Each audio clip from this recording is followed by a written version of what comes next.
Melania Trump made a rare appearance in compliance with Section 3, subsection 2.7 of her. In a shocking late-night television moment that has the entire nation buzzing, Jimmy Kimmel has detonated a comedy bombshell directly targeting President Donald Trump's marriage. And Trump is absolutely seething with rage. The jaw-dropping incident occurred on a night that should have been special for the Trumps, their 20th wedding anniversary. Yes, folks, to decades of marital, whatever you want to call what's happening between these two. Tonight marks a special occasion at the White House, Donald and Melania's 20th wedding anniversary. 20 years is a substantial milestone in anyone's relationship, but for Melania, it might feel like an eternity. This morning, Trump paid tribute to his longest-serving wife by reposting an AI-generated image of himself with a lion. Yes, you read that correctly, not a romantic photo of the couple, not a heartfelt message about their journey together, but a digitally created image comparing himself to the king of the jungle. Classic Trump move that has relationship experts shaking their heads. But the real fireworks began when late-night host Jimmy Kimmel delivered a joke about the Trump marriage that hit way too close to home for the president's comfort. Trump is now fuming like a toaster stuck on high. Will he brush it off? Will he unleash one of his infamous social media meltdowns? Or will Melania give him the ice-cold look that silently screams, "Not this again, grab your popcorn. America, this drama is just getting started." Insiders suggest Trump only remembered his anniversary after noticing people posting about it online, prompting him to hastily repost this sweet photo of Melania literally pushing him away from her. The body language experts are having an absolute field day analyzing this interaction. Kimmel, a seasoned veteran of the late-night wars, understands precisely what he's doing. When you take a swing at Trump, you don't just land a joke, you detonate a full-blown media explosion. So when he stepped onto that stage, grinning like he'd just been handed the comedic equivalent of a golden ticket, the audience braced themselves for what was coming, while our president kept the crowd very warm at CPAC over the weekend. CPAC, if you're not familiar, is basically what would happen if Judge Jeanine Pirro headlined the Fire Festival. It's a lot of very angry white people. It is the largest gathering of people who believe vaccines are witchcraft in the world. Kimmel began warming up the crowd before launching his devastating attack. For 2 hours and 2 minutes, Donald Trump gave what I believe we may look back on as his "I have a dream" speech. This was his longest speech, I think, since taking office. He went on and on. You could have left the speech, watched 2 episodes of Game of Thrones, come back, and he would still have been going. But Kimmel was just getting started. He proceeded to mock one of Trump's signature moves, his bizarre flag-hugging routine that has become infamous on the political circuit. Who does that? Kimmel asked incredulously. Trump shows more affection to flags than Eric and Don Jr. have ever gotten in their whole lives. The comedian started light, a playful jab here, a little tease there, classic warm-up material to keep the audience engaged, without ruffling too many feathers. But that wasn't what everyone was waiting for. No, they knew the real punchline was coming. And then, like a perfectly timed knockout punch, Kimmel dropped the hammer. Trump's reaction was swift and merciless. Has there ever been a worse host than Jimmy Kimmel at the Oscars? Trump raged. His opening was that of a less-than-average person trying too hard to be something which he is not, and never can be "Make America Great Again." Kimmel fired back with a savage retort. "I'm surprised you're still watching. Isn't it past your jail time? Ouch." The gloves are officially OFF in this celebrity feud. In any crowd, there are always those few people who suddenly decide to forget they bought tickets to a comedy show. They sit there stiff as statues, refusing to react, as if laughing might put them on some kind of secret government watch list. Meanwhile, the rest of the audience was in absolute chaos, wiping tears, clapping, and gasping for air. But here's where things really get interesting. According to bombshell reports from multiple news outlets, a former sister-in-law alleges that Trump's wife was terrified he would abuse her, to the point where she and her sister had a secret code to text each other if her husband became violent, and she feared for her safety. These explosive allegations add a disturbing layer to the comedy routine that has Trump so upset. Kimmel doesn't just drop a joke and move on. Oh no, he doubles down, breaking it down piece by piece, dragging out the laughter until it's clear some people in the audience are about 2 chuckles away from needing medical attention. "I was going to make stuff up about him," Kimmel continued, pouring gasoline on the comedic fire. "I'd start telling people he wears diapers. I would explain that it's a long trial. He drinks a lot of Diet Cokes to stay awake. He's getting up there in years, and it's perfectly normal for a man of Trump's age and carriage to wear absorbent undergarments to stop the leaks." The cameras scan the crowd looking for reaction shots that are about to go viral. Who's laughing too hard? Who's pretending they didn't just laugh? Who's nervously checking their phone to make sure they don't have any angry messages from their Republican uncle yet?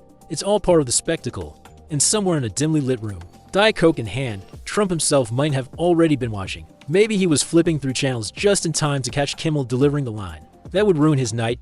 Maybe an aide texted him, warning that Twitter, Truth Social, was about to go nuclear. Either way, one thing was certain. Kimmel had just made sure Trump's next 24 hours would be spent crafting the perfect angry response. The feud between Trump and late-night comedians is the gift that keeps on giving for entertainment journalists everywhere. Would Trump's response be an all-caps meltdown, a rambling post about fake news late-night losers, or maybe a fresh conspiracy theory about how Jimmy Kimmel is part of a deep state plot to overthrow him? No one knew yet, but one thing was for sure. This joke had just lit a fuse, and the explosion was coming. Trump and late-night comedians go together like gasoline and a lit match, except in this case, the fire never goes out. If there's one thing the late-night circuit can count on, it's that taking a jab at Trump will guarantee headlines, viral clips, and a fresh batch of outraged social media warriors ready to battle it out in the comments sections. But this feud didn't start when he became president. No, Trump has been a late-night punching bag for decades. Back in the 80s and 90s, he was the flashy real estate mogul with the golden towers and the oversized ego, a walking, talking caricature. Before he even had political ambitions, comedians loved him. The jokes were more about his ridiculous wealth, bizarre media appearances, and, of course, the hair. One comedian quipped, "Usually when Donald Trump gets a spanking like this from a woman, it's with a Forbes magazine." Scandalous, the Apprentice era arrived, and Trump fully leaned into his persona as the tough boss who fired people for sport. Late-night hosts had a field day. Conan O'Brien, David Letterman, and Jay Leno took their shots, roasting everything from his catchphrase to his obsession with putting his name on literally everything. But back then, Trump played along. He liked the attention. He even went on these shows, laughing with the hosts while they poked fun at him because, at the time, it was all part of his brand. Then came 2016, the moment Trump transitioned from reality TV to actual reality. Late-night comedy took on a whole new mission. This wasn't just about teasing a quirky billionaire anymore. This was war. Stephen Colbert, who had spent years perfecting satire on The Colbert Report, sharpened his attacks. Seth Meyers, who had already roasted Trump at the 2011 White House Correspondents' Dinner, made his late-night monologues practically a nightly Trump roast session. Jimmy Kimmel, who had mostly stuck to light-hearted humor, suddenly found himself in the middle of the political storm, using his platform to comment on Trump's policies, statements, and, of course, his Twitter MELTDOWNS. Then there was Jimmy Fallon, whose approach was, well, infamous. His mistake of playfully ruffling Trump's hair in a 2016 interview. In an attempt to keep things apolitical triggered immediate backlash. Fans accused him of humanizing Trump at a time when the stakes were too high. Fallon later admitted he regretted the moment, but the damage was done. And Trump, he never forgot. Years later, he still took jabs at Fallon, even demanding that he be a man and stop apologizing. Jimmy Fallon asked me if he could do one thing. Could he play with my hair? Can I mess your hair up? I want to see if it's real, Trump recounted. So he didn't just play. He puts his hand in my hair, and the audience went wild, and they loved it. 6 months later, he stood up, and he said, "I'd like to apologize for doing that." He lost his whole audience when he did that. As president, Trump hated late-night comedians. He called them unfunny, overrated, and part of the fake news media. When Colbert mocked him in an especially brutal monologue, Trump dismissed him as a no-talent guy. When Kimmel criticized his policies, Trump went after his ratings. If he wasn't attacking them on Twitter, now Truth Social, he was ranting about them at rallies, turning their jokes into campaign grievances. Even post-presidency, Trump's grudge against late-night TV hasn't faded. The problem? The jokes never stop coming. And as long as there's a microphone, a stage, and an audience ready to laugh at his expense, late-night comedians will always have fresh material. For years, Trump and Melania's relationship has been the internet's favorite mystery, right up there with what's an Area 51 and who keeps buying Nickelback albums from the outside. Their marriage often looks less like a love story and more like a long-term business contract with a strict nitrogen monoxide hand-holding clause. And let's be honest, late-night hosts, especially Jimmy Kimmel, haven't let a single awkward moment slide. Kimmel's joke wasn't just funny. It was a surgical strike on an ongoing pop culture phenomenon. The moment it landed, the audience's reaction said it all. Laughter, gasps, and that undeniable "oh, he went there" energy. Because let's face it, people have been talking about the Trump marriage saga for years. It's been dissected, analyzed, and memified to the point where every small interaction between the two gets scrutinized. Like it's a high-stakes poker match. Hey, speaking of prisoners, this should be an interesting Valentine's Day at the White House. Kimmel once joked, for instance, will Donald Trump get flowers from Vladimir Putin? We don't know. And what about his wife, Melania? Will they spend the night together? Or will she remain trapped like Rapunzel at their apartment in New York? Kimmel even claimed that Melania Trump has a new line of greeting cards at CVS, suggesting they contain secret messages about her marriage. Remember the infamous hand swat incident? It was 2017.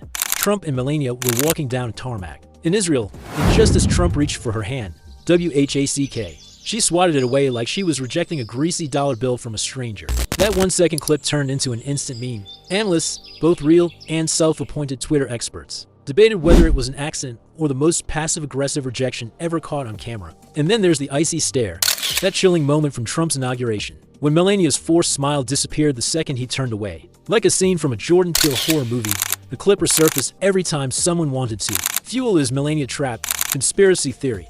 Now mix those with countless awkward moments, robotic photo ops, and Melania's questionable enthusiasm when standing next to Trump, and you have the perfect comedic setup. Kimmel knew exactly what he was doing when he dropped that joke. He was tapping into an ongoing joke that practically writes itself. And the internet ate it up. Within minutes, Twitter was flooded with reactions. The hand swat clips made a comeback. Theories popped up ranging from she's secretly plotting her escape to she's just here for the inheritance. TikTok got involved, remixing Kimmel's joke with dramatic music and exaggerated reenactments. Even Instagram meme pages dusted off their best free Melania content and gave it a fresh spin.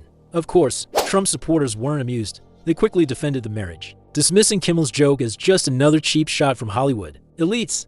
Some even insisted that Trump and Melania's relationship was perfectly normal because, hey, who doesn't look like they'd rather be anywhere else when standing next to their spouse? I want to also thank my beautiful wife, Melania, Trump once said at a rally, as cameras captured what many described as a pained expression on the First Lady's face. Love Trump or hate Trump, one thing is undeniable: his marriage has provided some of the most unintentionally entertaining moments in political history. And as long as there are comedians like Kimmel, those moments will never be forgotten. And just like clockwork, Trump did what Trump does best: react with the force of 1,000 exclamation points. Did he go full all-caps mode on Truth Social? Of course. Did he call Kimmel a third-rate hack and blame the failing late-night industry? You bet.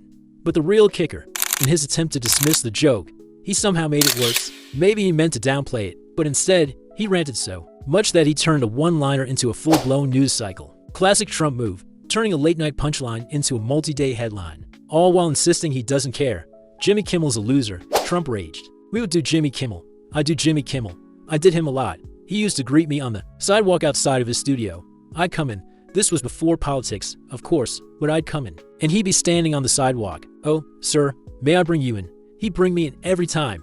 And then I ran for politics. I never, got involved with it much, but all they do is talk bad about Trump. That's all the whole show is, talking bad about Trump. He is a ridiculous person, and just like that, the internet did what it does best, turn the whole fiasco into a meme factory. Twitter lit up with reactions faster than Trump could type witch hunt. Memes of Melania blinking and Morse code flooded the timeline, while TikTok users reenacted the joke with dramatic flair. Trump supporters rallied in the comments, calling it disrespectful, while critics laughed so hard they probably pulled muscles. Meanwhile, late-night hosts saw the opening and pounced, turning Kimmel's one-liner into a multi-day roast session. At this point, the joke had evolved into a full-fledged comedy saga, with Trump as its unwilling main character. So I said to our great First Lady, who can draw a crowd, "Did you watch me tonight on television?" First Lady, people love our First Lady out there, Trump once rambled at a rally. Go out and get a book. She just wrote a book. I hope she said good things about me. I don't know. I didn't. So busy, she just wrote a book called Melania.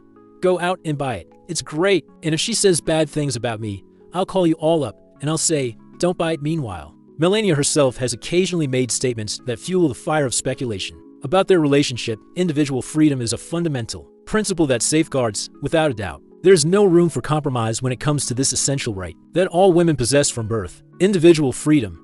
What does my body? She once said in a speech that many interpreted as containing veiled messages about her marriage. As the internet erupted, all eyes turned to Melania, or rather, the lack of a response. No statement, no tweet, not even a carefully worded "we don't care" moment. Instead, the world was left analyzing her past expressions like detectives on a case. Was she secretly laughing in private, sipping tea while watching the chaos unfold? Or was she just rolling her eyes, adding this to the ever-growing list of things she's over? The running joke: does she even watch these shows? Or is she too busy perfecting the art of the unreadable poker face? Either way, her silence has never been louder.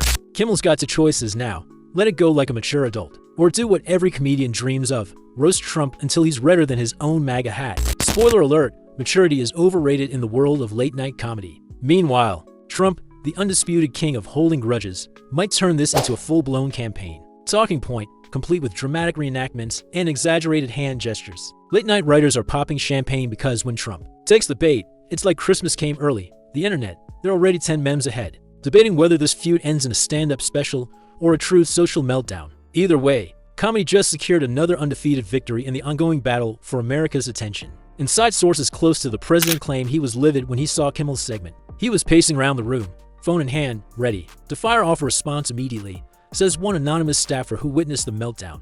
"We tried to tell him to wait until morning to sleep on it, but you know how he gets when he feels personally attacked." The timing couldn't be worse for the Trump camp, as they've been trying to present a united front amid ongoing legal challenges and campaign preparations. The last thing they need right now is more focus on the state of their marriage, a political analyst explained. "Every time this becomes a topic, it derails whatever message they're trying to push that week." Body language experts have been having a field day analyzing footage of the couple's recent public appearances. "Notice how she maintains at least 6 inches of space between them at all times," observed renowned body language specialist Dr. Rachel Morton. "And that smile, it never reaches her eyes when she's looking at him. These are classic signs of emotional detachment." Melania's friends, who wisely requested anonymity, have defended the First Lady, insisting that her reserved demeanor is simply a cultural difference and not a sign of marital discord. "She's European. They're not as demonstrative in public as Americans expect," one friend explained. "Just because she doesn't hang all over him doesn't mean there's a problem." But the evidence keeps mounting. A compilation video of Melania appearing to avoid holding Trump's hand has amassed millions of views online. Set to the sad violin music from Titanic, the 3-minute montage shows at least a dozen instances where the model seems to strategically place her purse in her right hand, just as Trump reaches for it, or suddenly needs to fix her hair the moment his fingers inch toward hers. "It's like watching an Olympic sport, synchronized hand avoidance," joked one viral tweet that's been shared over 50,000 times.